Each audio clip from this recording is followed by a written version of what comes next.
Experience the pain. Experience the rejection. Experience the hard times. That's how you grow. That's how you develop yourself. That's how you begin to appreciate what you get. When you're working on a dream, at some point in time, a transition takes place. And the transition is what you are becoming in pursuit of the dream. Because even if you don't get the dream, you become such a strong and powerful person, it will so change your life, you can look at something else and say, well, I think I'll go do this then. Because you have now developed yourself in such confidence and such competence in how to deal in the arena of life that you can move into another area and not miss a beat. Once you begin to discover who you are, then you really realize how you have been given authority and dominion over everything on the face of the earth, including all the dimensions of your life. But you can only do that through the struggle of life. And most people avoid the struggle. Most people go through life avoiding pain. And when you go through life like that, something in you dies. Something in you that you never activate is lying dormant in there, that you never get a chance to call on because you have not challenged yourself. Somebody said, the land of familiarity belongs to the dead. That most people like to feel like they're a king in the area of their comfort zone. They only want to do those things that they know how to do well. Osborne said, unless you attempt to do something beyond that which you've already mastered, you will never grow. So if you want to begin to grow, you've got to put something out here that you can't reach easily, that has got to make you stretch, got to make you jump for it, got to make you get back a little bit and dig in so that you can take a leap for it. And maybe you jump up there and you miss it and you skin your knees and you come back again and you bust your lip next time. But you keep on, and through that process, you learn how to leap higher. You start challenging yourself to dig deeper, and then you discover some things about you that you don't know right now, some talents that you have in you that you didn't know that you can do. I started out just talking to kids, and now I'm speaking at corporations. Now I'm traveling. I didn't know I can do this, but had I not given myself a chance, and I'm saying to you, give yourself a chance. Here's something else. If you want to begin to make your stuff happen for you, I think that it's very important that you start trusting yourself. Listen to yourself. Listen to that still small voice within you. Don't try and make everything logical. There are some things about life that defies logic, that you just can't explain how the outcome is going to be. I think that's why Paul said you've got to learn how to walk by faith and not by sight. That once you begin to trust yourself and your ideas and your instincts, life takes on a whole new meaning, because now I want you to do that feeling that you are led. Just feel, I am led. I remember the worst speech I had ever given in my life. I let someone exploit a fear that I had. For years, I had a tremendous inferiority complex because I'm not college educated. And this person knew this. And she said, let me write this speech for you. You're going to speak at Ohio State University. Those people are very educated there. And they're going to know when you make grammatical errors, and they're going to know because of the substance of your speech that you are not literate. I care about you. I don't want you to embarrass yourself. So this person proceeded to write a speech for me. I had a speech in my mind, but this person was stronger than I was negatively than I was positive about my own thoughts. And I gave my power away. With my permission, I allowed this person to guide me to do something that I really didn't want to do. But I didn't feel enough inner strength and conviction about my skills as a speaker and the message that I had to bring to stick by my guns. And I got up there at the Ohio Union, and I read this straight speech and did not move and did not take my eyes off the page because I'm not accustomed to reading. And after I finished, some people gave me a standing ovation because I read it extremely well, and I was very tense, and I was very nervous. But Boo was with me, and we've been together since second grade. And I didn't want to go on the side of the room where he was. I saw the look in his eyes. And another friend of mine by the name of Mike Williams, and I knew what they were going to say. And they had the look on their face like, what happened to you? And so I didn't go over there. I went over here where I could get some compliments. And these people were saying, you were very good. Oh, thank you very much. I wanted to be fortified before I got this whipping. So finally we were going to the car, and we got in the car, and Boo was trying to be as tactful as he could. And then he just said, that was the worst speech you have ever given. I said, oh, Boo, I know. Why did you read the speech? What happened to your spontaneity? You've always been an extemporaneous speaker. Les, why did you do that? When she told me that they wouldn't accept what I said, Les, let them take you as you are. I gave my power away.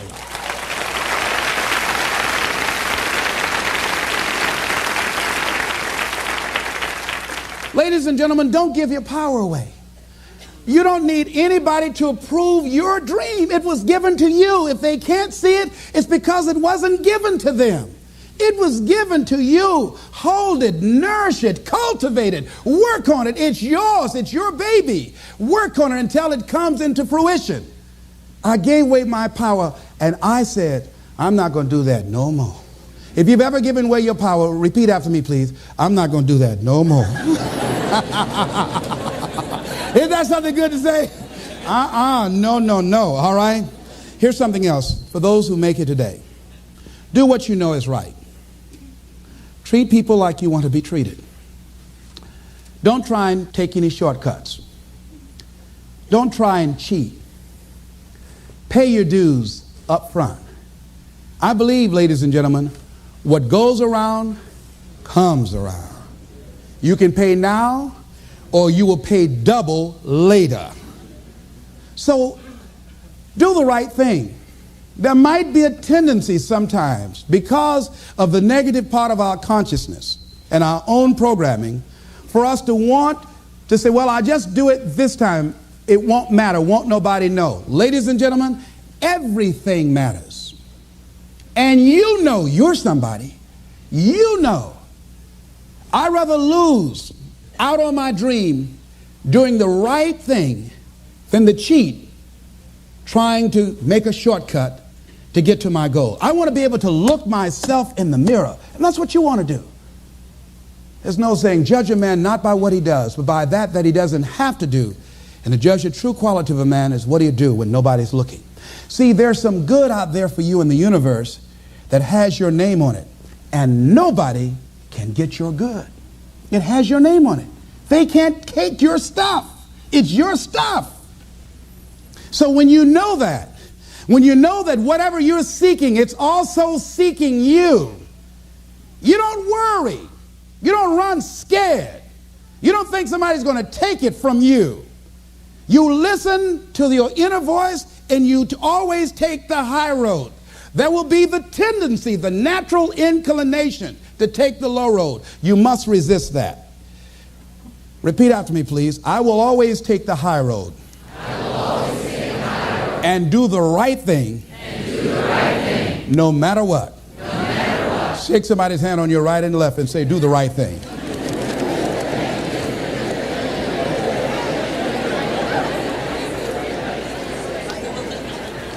Here's something else I encourage you to do if you want to make it today. Keep your agreements. Keep your agreements that you make.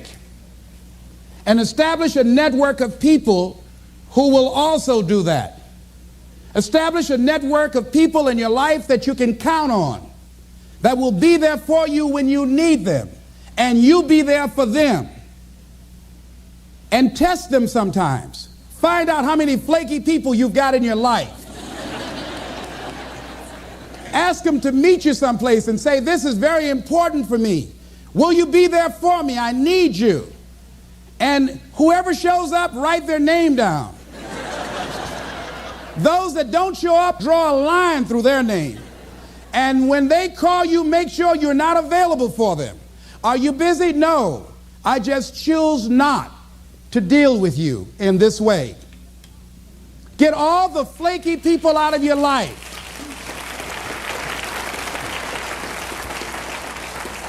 I asked a friend of mine today about a mutual friend. I said, have you talked to him? She said, no. I said, why? He's so negative. I had to cut him out of my life. I couldn't risk having him in my life. In my office, I have a lot of fruit, and I had a basket of apples on the table, and I had a plum that has spoiled. When I picked the plum up off this granny apple, it left a brown spot. You ever heard said one spoiled apple will spoil a whole barrel? One negative person can spoil your whole life.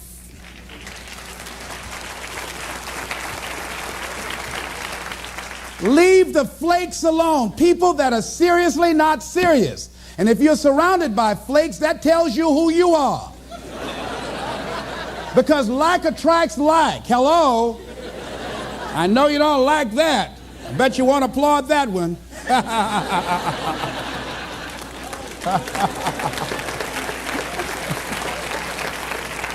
You applaud for them, huh? Here's the other thing is you're working on your dream. A lot of people have been calling me saying, hey, man, I read about you in Ebony. Boy, you're lucky. Ladies and gentlemen, let me tell you something. Here's something else. 3 P's to have in your life. In working on your dream and doing your life work, you must be patient, persistent, and positive no matter what. I called John H. Johnson for 2.5 years to get in that magazine. The first time I called him, he wouldn't talk to me. Then I was persistent, trying to find out who knew him that could invite me there to meet him or an opportunity to speak so that he could hear me. And I met a guy who worked for him.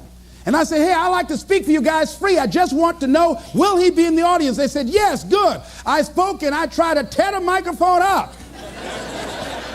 And he said after I finished, hey, young man, you're quite impressive. I'm going to have my staff do an article on you. I said, thank you, Mr. Johnson. And I sent him information on me, Federal Express.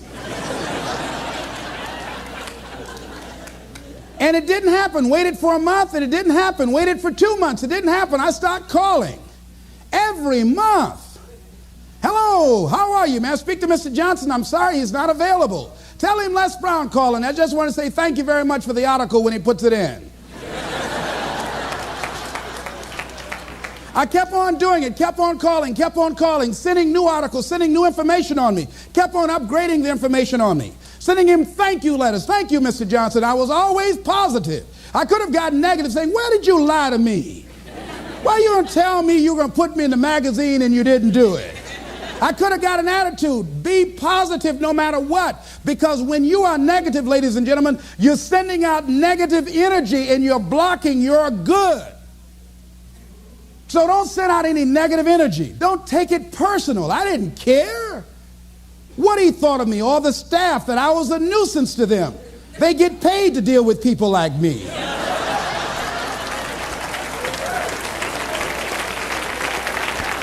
I wanted to be in that magazine. They got a subscription of 1.7 million people. Ask me, do I care what they think about me? Any sensible, reasonable, intelligent person knows if somebody doesn't call you back after 2.5 years, they don't want to talk to you. Ask me, do I care about that? Results don't lie. I'm in the magazine. Hello, hello, hello.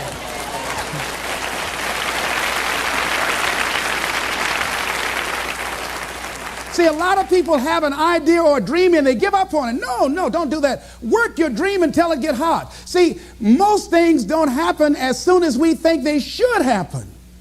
The messenger of misery might drop in on you and say hello. Murphy's Law might come by and thump you on the head. Any number of things can happen to interrupt your flow. It's okay. Don't take it personal. Just acknowledge what's going on. It's called life. And keep on working on your dream. Continue to keep on knocking, because this is your life. This is what you love. This is your passion. Step back. Don't judge it. If you judge it, judge not yet, lest ye be judged. Why? Because when you judge it, you invest emotion in it, and that emotion could be anger, and guess what? That hurts you. That doesn't hurt anybody else. One doctor said, the man who angereth me killeth me. And then he allowed someone to egg him into an argument on the floor of the National Medical Convention and suffered a massive heart attack. When you're in a state of anger, you have so much acid in your blood, if they withdrew some blood from you and inserted it into a pig, it would die from the acid. So what do you want to take yourself out early for by internalizing things? Shakespeare said, nothing is neither good nor bad, but thinking makes it so.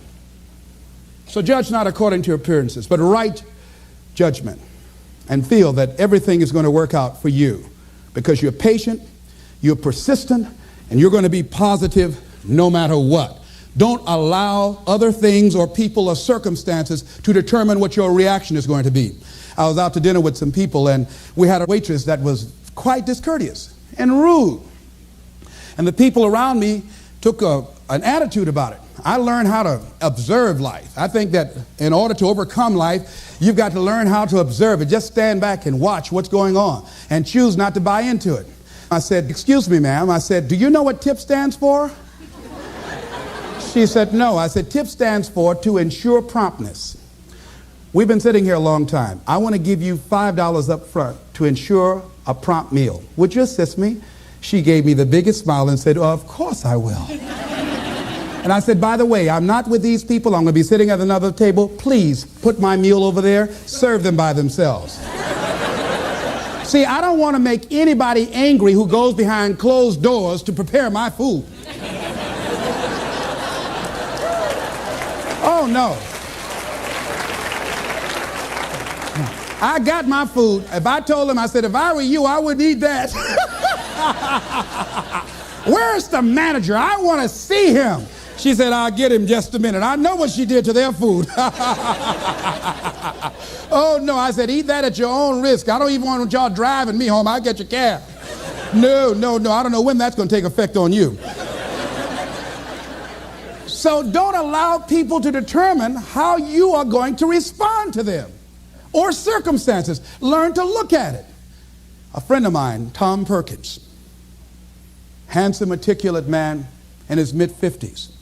He had a tremendous business, and at the height of his success, someone was killed in his business. He was sued and lost $750,000. Lost his business, lost his family, lost his home, everything. He was devastated, ladies and gentlemen. He started living in his car. He would wash up in a McDonald's across from Howard University on Georgia Avenue in Washington, D.C. He said, "Les, I was so depressed." He said, "I had everything, and then one day I lost it all." He said, "I didn't want to live anymore." He got some sleeping pills, and he took over 35 sleeping pills, and he laid down, folded his hands across his chest, and he said he went to sleep to die. 2 days later, much to his amazement, he woke up. He couldn't even get that right.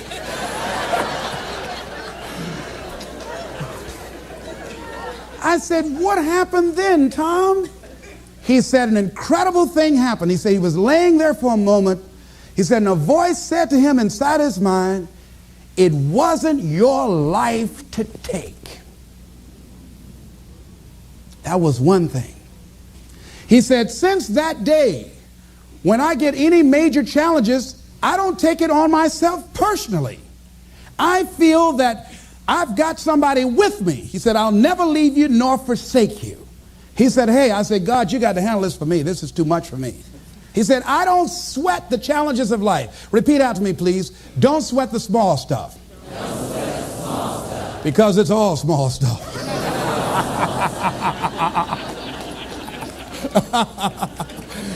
See, whatever you're worried about, if someone call you right now and say, "Listen, you got 2 days to live," I'm telling you, you won't be worried about your bills, ladies and gentlemen.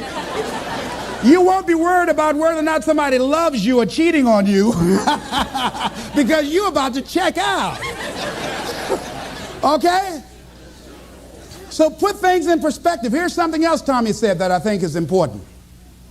He said that the voice also said to him, "If you change your ways, I'll give you far more than you ever lost." Look at your life right now. If you want to keep on getting what you're getting, keep on doing what you're doing. You've got to be willing to change your ways. Your life is working. If you don't like what you have produced, you're a director, you are the star, you wrote this script. You produced this, whatever it is. If it's a hit, you produced it. If it's a flop, you produced it. Take ownership of it and decide to go back to the drawing board and rewrite the script that you are the star of. You have the power to do that. On this day, you can declare that I'm going to change. As you look back on your life, you can decide that I don't like what I produced here, and I want higher ground. I want to begin to experience more love. I want to have more adventure in my life. I want something that gives my life a sense of meaning. Ladies and gentlemen, I've been selected to head up a program called Project Life in Chicago, training thousands of kids. And I had the experience, we had our second session this past Monday. And to see these young people when they came in, and to see the young people and the parents and the community volunteers when they went out. One young man from the Cabrini Green housing projects who didn't want to be there, who came up and said, I want you to know I'm so glad to be here. And he said, I'll never be the same again. He said, thank you, Mr. Brown. He said, I just got to go now, but thank you, sir. I'll never be the same again. To see a letter I got from a young man who was in the Cook County Jail where I work on Monday morning. And this young man will not be out of jail for at least 50 years. At least 50 years. They gave him 100 years. This guy has shot at least 60 people that we know of and killed 10 at least. And this letter he wrote, he said, since listening to your tapes, he said, I have not changed, but I feel a different person in me. Over 70% of these young men are in there for murder. We wanted to have a two-pronged attack where we would train people on the outside and train those that are in the jails, because I believe if you cage them like animals and treat them like animals and they're out on the streets every 22 months, they're going to get out and act like animals and go back in like animals.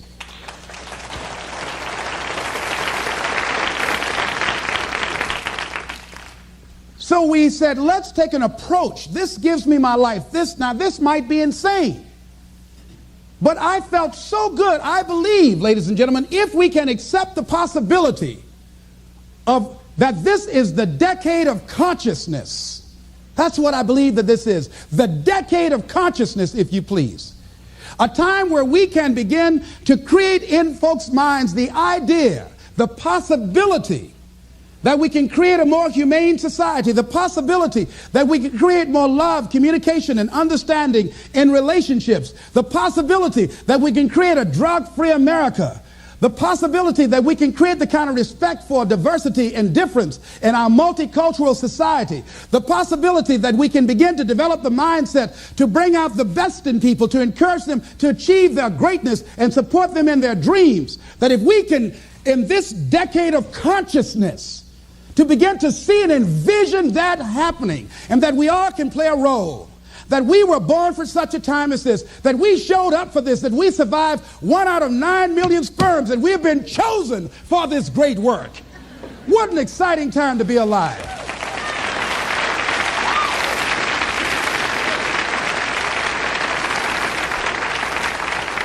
Here's something else to recognize. Wherever you are on the ladder of life, and I was reading in Dr. Norman Vincent Peale's latest book called The Power of Positive Living, which I think is his greatest work. And he has something in there, a section called Comeback Power.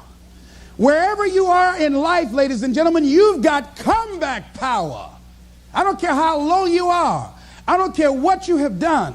I don't care what you have experienced. I don't care how devastated your life might appear to be, the shambles it might be in. There's a power in you that can enable you to be stronger and better than anything that's out here. One man who came to the training, he was not a kid. And I knew he had a drinking problem, and he was looking at me, and I could smell alcohol on him. I said, excuse me, come here. He said, what is it? I said, let me tell you something. I want you to know you've got something in you that's stronger than that poison you're putting in your body. Do you understand me? And he was looking, he was backing up. He said, no. He said, I don't know, man. I said, it is. I said, that's why you're here. Something drew you here. And that which caused you to come, you said you want some help. And you need to be around some people that can help you get in touch with your power, because you know that your life deserves this. See, I think that the reason that we abuse ourselves with drugs and alcohol is that we're trying to numb something in us that's aching us, that's urging us, that's nagging us to do something bigger and better. It can't be because it tastes so good. It can't be because crack feels so good or cocaine. Is not that simple. That when we are deluding ourselves or polluting our minds, it numbs us where we don't have to face reality. Because we don't know what we've got going for us. See, once you discover who you are, the truth of knowing who you are will set you free from ever wanting alcohol, from ever wanting any kind of drug that's going to destroy who you are. Once you begin to know who you are, it will set you free from believing, I can't see myself doing any better. Once you discover this power, the perfect essence of who you are, that's in all of us, that's permeating our being, that enable us to be the directors of our lives, that you truly can live a healthy, happy, prosperous life, and that you can make it in what are called the worst of times. I think it was Robert Schuller, he said, tough times never last, but tough people do. And you are tough. You're made of some special stuff. There was nobody here before you. You brought something here that was not here before you showed up. Guess what? Nobody's going to do your work for you. Nobody's going to write your book for you. Nobody's going to open your boutique. That has been given to you to do. Nobody can help those people you want to help. They will only respond to your voice. You were sent here to speak a word that will wake them up. As sure as the word was spoken 2,000 years ago, Lazarus, come forth. You will speak that word and ignite and bring to life many who have entombed themselves in fear and mediocrity and a limited vision and low self-esteem. So as you leave, I hope that you challenge yourself to begin to look within, knowing that you have comeback power, knowing that you came and brought something here that was not here before you came. And whatever that dream is, whatever that great work is, don't let anybody take it from you. Fight for it. I like Mark Hughes of Herbalife. When the FDA attacked them like they did Cambridge, they died.